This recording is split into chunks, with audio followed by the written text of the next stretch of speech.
WhatsApp everyone, welcome back to the channel. तो हमने अभी डायरेक्टिंग कंप्लीट करा, अब शुरू करने वाले हैं कंट्रोलिंग चैप्टर नंबर 8 और इसको पूरा करते ही आपका बिजनेस स्टडीज का फर्स्ट पार्ट भी कंप्लीट हो जाएगा। तो कोशिश करेंगे इसको हम वन शॉट ही कर लें, ज़्यादा बड़ा चैप्टर नहीं है, छोटा सा चैप्टर है और वन शॉट में तैयार हो जाता है। तो आइए कंट्रोलिंग को शुरू करते हैं और साथ साथ ही कंट्रोलिंग को ख़त्म भी करेंगे जल्दी जल्दी से और अच्छे तरीके से। चलिए लेट्स बिगिन।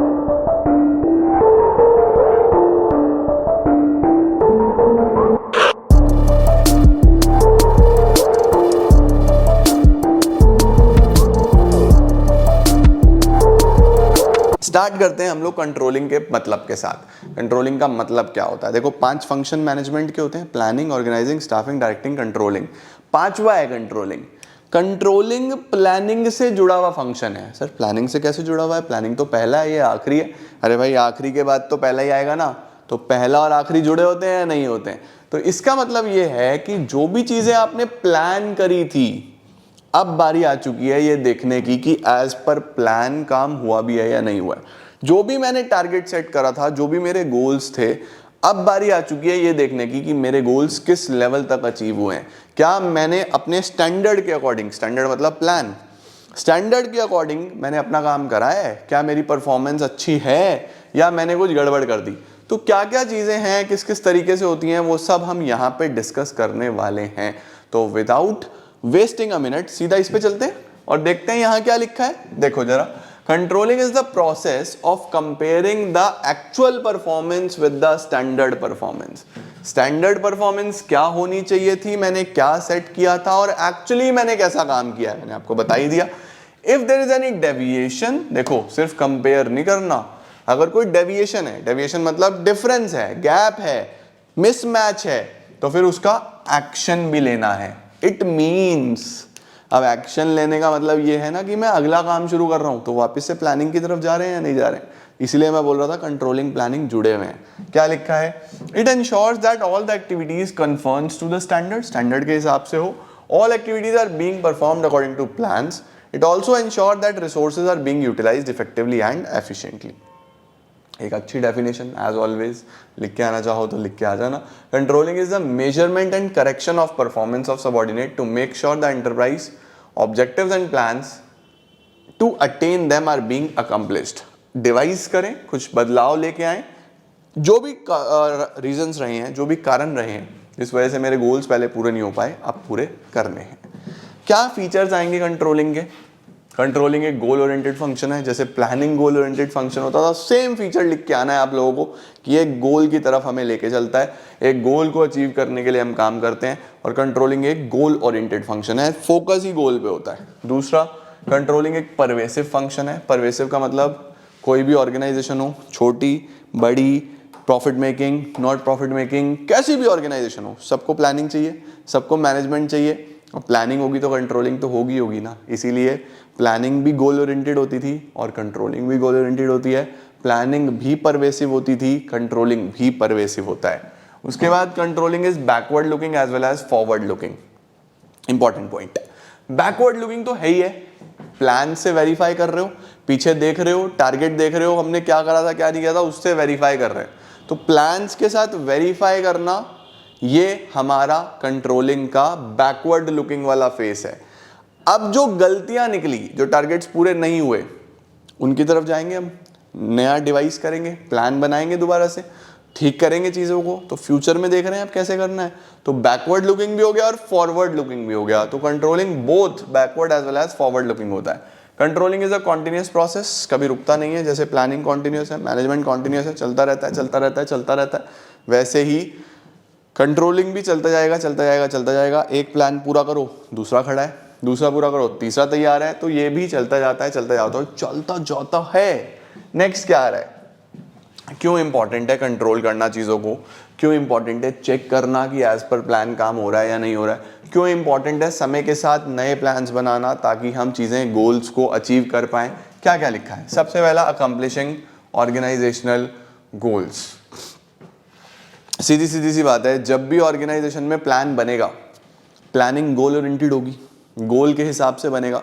मेरा जो भी गोल होगा, मेरा जो भी टारगेट होगा, मैं उसके हिसाब से बनाऊंगा कि यार मुझे टारगेट पूरा करना है। अब कंट्रोलिंग ये मेक श्योर करता है कि प्लान्स के हिसाब से काम हुआ हो, प्लान्स के हिसाब से काम हुआ होगा तो गोल तो अचीव हो ही जाएगा ना, और अगर नहीं भी हो रहा होगा तो हम उसे यहां से ठीक करेंगे कि अब हो जाए, एटलीस्ट अब तो हो जाए। तो क्या लिखा है, when the plans are made in the organization these are directed towards goals and controlling function ensures that all the activities takes place according to the plans. Number 2, judging accuracy of standards. Judging accuracy of standards का मतलब ये होता है, ये जज करना, ये check करना कि हाउ एक्यूरेटली मैंने अपने प्लान्स को पूरा करा है।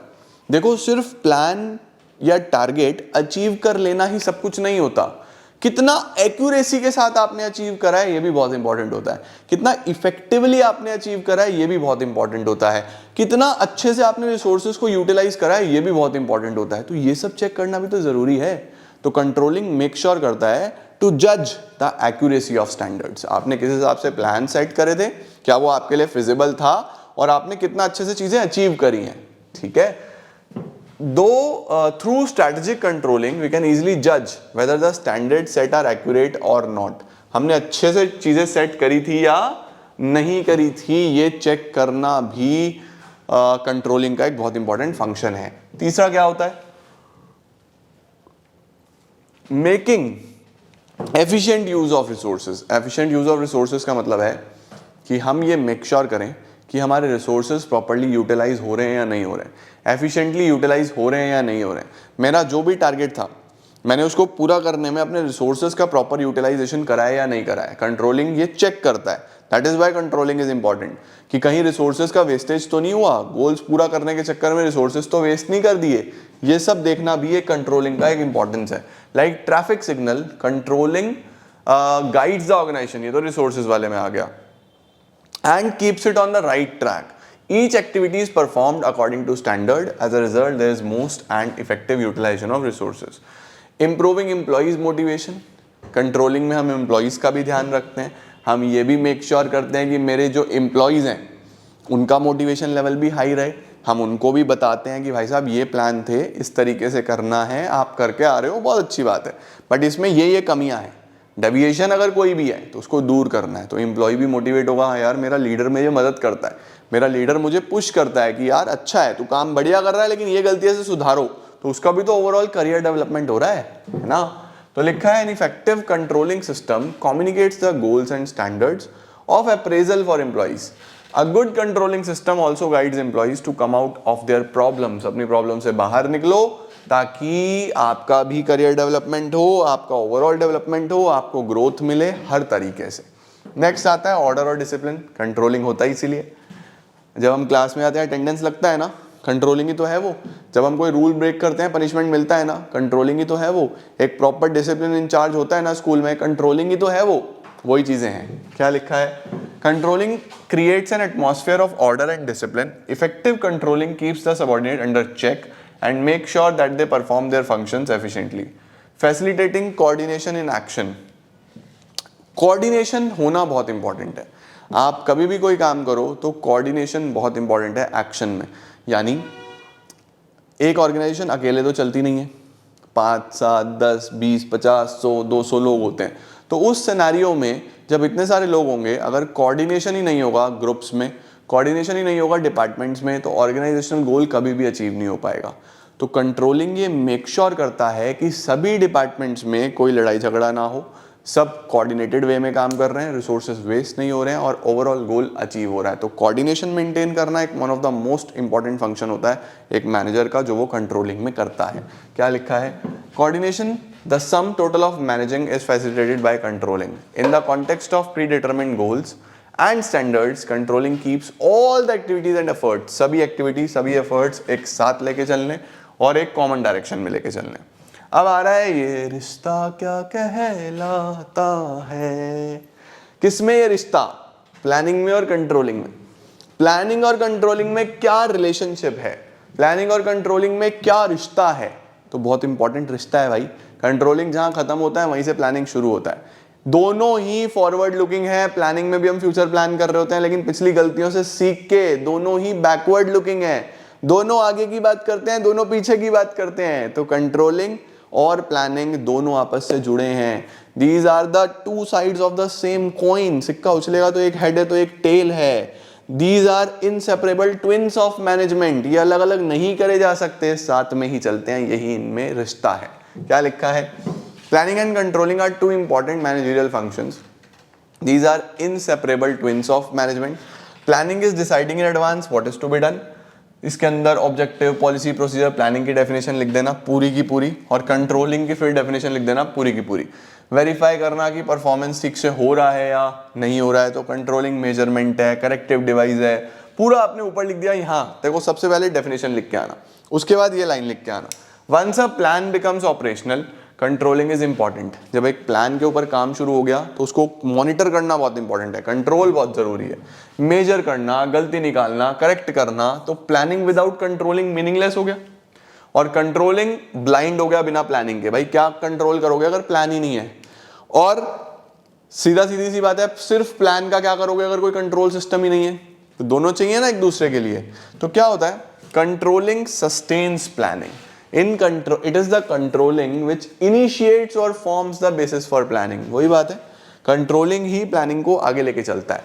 अगर सिर्फ प्लानिंग है और आपने चेक ही नहीं करा कि एग्जीक्यूशन कितना हुआ, कितना सही से हुआ, तो वो प्लानिंग बेकार है यार, क्या करोगे? बहुत सारे ऐसे बच्चे हैं टाइम टेबल बना लेते हैं लेकिन उसको कभी पूरा ही नहीं करते क्योंकि कोई कंट्रोल सिस्टम ही नहीं है ना। इसके बाद आता है प्लानिंग ओरिजिनेट्स फ्रॉम कंट्रोलिंग। बता चुका हूं मैं आपको, जहां कंट्रोलिंग खत्म होता है वहीं से प्लानिंग शुरू होता है। उसके बाद planning and controlling both are interrelated and interdependent.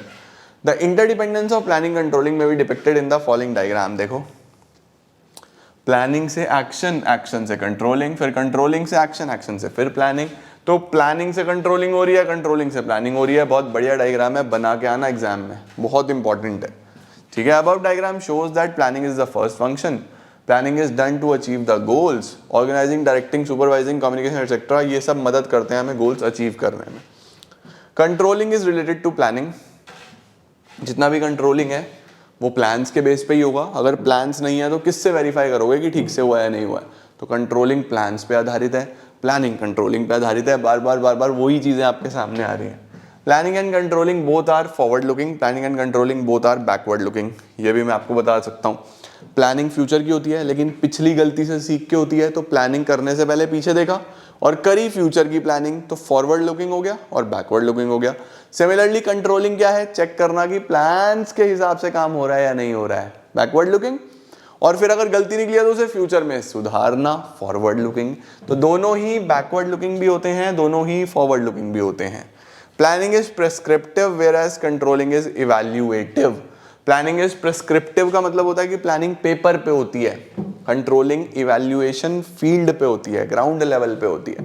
Planning सिर्फ कागज पे होती है, आपने बनाई, काम करते चले गए, हो गया, जबकि कंट्रोलिंग एक्चुअल में करनी पड़ती है। तो ये सब लिख के आओ और प्लानिंग और कंट्रोलिंग का रिश्ता लिख के आओ और फुल मार्क्स आपको मिलने वाले हैं, ठीक है। अब आता है हमारे पास last topic of the chapter, जिसको हम बोलते हैं the process of controlling. What is the process of controlling? तो बहुत आसान सी चीजें हैं इसके अंदर, आपको कोई भी प्रॉब्लम नहीं आएगी, देखते चलो। सबसे पहले क्या होता है पूरे प्रोसेस में, हम लोग परफॉर्मेंस स्टैंडर्ड सेट करते हैं कि भाई साहब ये हमारे स्टैंडर्ड्स थे, इसके आधार पे हमारा काम हुआ होगा। तो मैंने बोला ना, कंट्रोलिंग शुरू ही प्लानिंग से होता है कि क्या प्लान हमने करे थे उसके हिसाब से। तो सेटिंग अप परफॉर्मेंस स्टैंडर्ड सबसे पहला टास्क होता है कि ये मेरा परफॉर्मेंस स्टैंडर्ड है। मैंने परफॉर्मेंस स्टैंडर्ड सेट कर दिया कि इस तरीके से मैं काम करने वाला हूँ, परफॉर्मेंस स्टैंडर्ड सेट हो गया। अब परफॉर्मेंस स्टैंडर्ड सेट करने के बाद मैं मेजरमेंट करता हूँ एक्चुअल परफॉर्मेंस का। नाउ आई विल मेजर कि कितना अच्छे से मैं काम कर पा रहा हूँ, क्या मेरी एक्चुअल परफॉर्मेंस है, क्या मैं प्रॉपरली अपनी परफॉर्मेंस दिखा रहा हूँ या नहीं दिखा रहा हूँ। मेजरमेंट ऑफ एक्चुअल परफॉर्मेंस, मैं कितना काम कर रहा हूँ, किस तरीके से काम कर रहा हूँ, अच्छे से हुआ है या नहीं हुआ है, मेजरमेंट करना। मेजरमेंट करने के बाद कंपेयर करना कि यार क्या डिफरेंस आया प्लान्ड परफॉर्मेंस में और एक्चुअल परफॉर्मेंस में, दोनों को कंपेयर करना। अब कंपेयर करने के कुछ तरीके भी होते हैं, वो हम अभी आगे डिस्कस करने वाले हैं। कंपेयर करने के बाद फिर हम क्या करेंगे, एनालाइज करेंगे डेविएशंस, क्या कोई कमी तो नहीं आई, और अगर कोई कमी आई है तो फिर उसको ठीक करना, टेकिंग करेक्टिव एक्शंस। सिर्फ गलती निकाल के नहीं छोड़ना, गलती सुधारनी भी है। तो ये पूरा प्रोसेस है, आइए डिटेल में देखते हैं।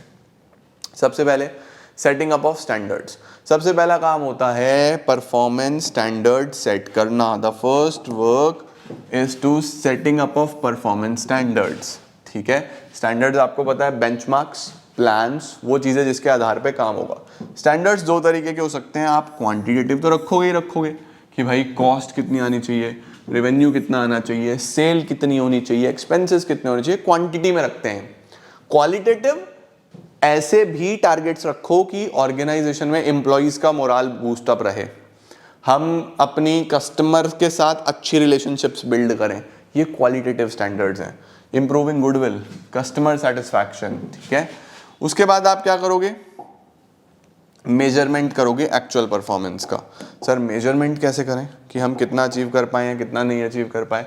रिपोर्ट्स चेक करो, रेशोज निकालो, अलग अलग अकाउंट्स में बहुत सारी रेशोज होती है ना, प्रॉफिटेबिलिटी रेशोज, जीपी रेशो कितना, नेट प्रॉफिट रेशो कितना, ऑपरेटिंग प्रॉफिट रेशो कितना, डेट इक्विटी कितना, बहुत सारी अलग अलग रेशोज हैं, लिक्विडिटी, सॉल्वेंसी, कितनी सारी रेशोज हैं। उसके बाद पर्सनल ऑब्जर्वेशन, देख के भी पता चलता है कि काम ठीक से हो रहा है नहीं हो रहा है। सैंपल चेकिंग, आप अलग अलग सैंपल्स ले सकते हो ऑर्गेनाइजेशन में, किस तरीके से आप ठीक से, आपके किस डिपार्टमेंट ने कितना काम करा है, यहां पे आप ऑब्जर्व कर रहे हो, ठीक है। अब आता है कंपेयर करना। कंपेयर कैसे करना है जी, हमारे पास एक्चुअल परफॉर्मेंस को प्लान्ड परफॉर्मेंस के साथ कंपेयर करो, चेक करो कि जो रिजल्ट्स डिजायर्ड थे वो आए हैं या नहीं आए हैं, जो आप जहां पे आप पहुंचना चाहते थे वहां तक पहुंचे हो या नहीं पहुंचे हो, क्या कमी रह गई है हमारे टारगेट्स पूरे होने में, या हमने ऑन टाइम करें या नहीं करें। Comparison, planned performance with actual performance. उसके बाद एनालाइजिंग डेविएशंस, गलतियां सुधारना, निकालना, अभी तो एनालाइज करो, देखो this is in fact so closely related to previous step, ये बिल्कुल उसी की तरीके से है। डेविएशंस मींस वेरिएंस, वेरिएंस का मतलब क्या कमी रही है स्टैंडर्ड्स के साथ। Performance can be short of expectations, equal to expectations and can be above expectation, शानदार line. Performance short of expectation भी हो सकती है, जितना मैंने उम्मीद रखी थी उससे कम, इक्वल टू एक्सपेक्टेशन, जितना रखा था उतना ही, एंड अबव एक्सपेक्टेशन, ज्यादा अच्छा काम हुआ। तो ये कैसे चेक करें, इसको चेक करने की दो टेक्निक्स हैं, ये एग्जाम में पक्का आती हैं, इस पे सावधान इंडिया लिख लेना। Critical point control, management by exception. दो चीजें हैं, एक है क्रिटिकल पॉइंट कंट्रोल, एक है management by exception. What is critical point control, critical point control क्या होता है, व्हाट इज सीपीसी। सीपीसी याद रखना, हम लोग क्रिटिकल पॉइंट कंट्रोल में फोकस करते हैं सिर्फ की एरियाज पे, यानी यहां पे हम अपने मेजर एरियाज पे तो फोकस करेंगे, जो छोटे मोटे एरियाज हैं जो हमारे हाथ में ही नहीं है, हमारे कंट्रोल से बाहर है, हम उस पर फोकस ही नहीं करेंगे। जैसा फॉर एग्जांपल हमारी मशीन में वेस्टेज हो रहा था बहुत ज़्यादा, तो वो हमारे हाथ में है, हम उस पर फोकस करेंगे। और ट्रांसपोर्टेशन कॉस्ट बढ़ रहा है तो यार इन जनरल सभी के लिए बढ़ रहा है, हमारे हाथ में नहीं है, वो चीज़ आप इग्नोर करके चलो। अगर आपको लग रहा है कि फ्यूल आपके ऑर्गेनाइजेशन में ज़्यादा यूज़ हो रहा है तो आप उसको कट डाउन भी कर सकते हो, बट अगर जीएसटी का रेट सरकार बढ़ा रही है तो हमारे हाथ में ही नहीं है, तो आप ऐसे एरियाज पे फोकस करो जो आपके हाथ में है, समझ रहे हो। और मैनेजमेंट बाय एक्सेप्शन बोलता है कि यहाँ पे आप एक लिमिट सेट कर लो। Management manager who tries to control everything ends up controlling nothing. एक मैनेजर जो सब कुछ अचीव करना चाहता है उसके हाथ में कुछ नहीं आता। तो आप एक लिमिट सेट कर लो कि यहाँ तक हम ध्यान रखेंगे। सपोज मैंने बोला कि अगर कॉस्ट बढ़ रहा है तो यार 5% तक मुझे ओके है, कि हर साल अगर 5% कॉस्ट बढ़ रहा है तो इट इज़ ओके, हमारे लिए कोई बहुत मेजर प्रॉब्लम नहीं है। लेकिन अगर 15% बढ़ गया तो वो प्रॉब्लम है। तो मैंने एक लिमिट सेट कर ली, कॉस्ट 4% बढ़ा, मैं कहूँगा ठीक है यार ओके, इस पर ज़्यादा टेंशन नहीं लेनी, मुझे अपना बर्डन नहीं बढ़ाना। 16% बढ़ गया तो टेंशन वाली बात है, चेक करो। तो this is management by exception. So सबसे पहले management by exception is based on the belief that an attempt to controlling everything results in controlling nothing. Therefore, only significant deviations which cross the acceptable limit or range should be brought to the notice of management. जो वो limit cross कर रहे हैं वो notice of management लेके जाओ, otherwise कोई जरूरत नहीं है। Minor deviations that is within the permissible और acceptable range should be ignored, ठीक है। और क्रिटिकल पॉइंट कंट्रोल भी मैंने आपको बता ही दिया, की एरियाज, की रिजल्ट एरियाज पे फोकस करो। It is not easy and economical to keep check on all the activities. जो एरियाज आपके हाथ में है उस पर ध्यान दो, जो सबके लिए कॉमन है आपके हाथ में नहीं है उससे टेंशन लेने की जरूरत नहीं है। और लास्ट होता है करेक्टिव एक्शंस लेना, ठीक करना, जितनी भी गलतियां हुई हैं सुधारना और अपने गोल्स को अचीव करना। सीधी सीधी सी चीज़ें हैं। और इसी के साथ हमारा organising, planning, staffing, directing, controlling and part A is over. हमने बिजनेस स्टडीज का कंप्लीट करा है पार्ट ए, और बहुत जल्द मैं आपको पार्ट बी भी कंप्लीट करा दूंगा, हमारा बीएसटी का सिलेबस हो जाएगा समाप्त। तो मिलता हूं बहुत जल्द नेक्स्ट वीडियोस में, इसका स्क्रीनशॉट लेना हुआ ले लेना चैप्टर रिवीजन के लिए, और हम सारी चीजें बहुत जल्द कंप्लीट करने वाले हैं। Thank you so much everyone, I am gonna see you all super soon, till then keep growing and keep glowing.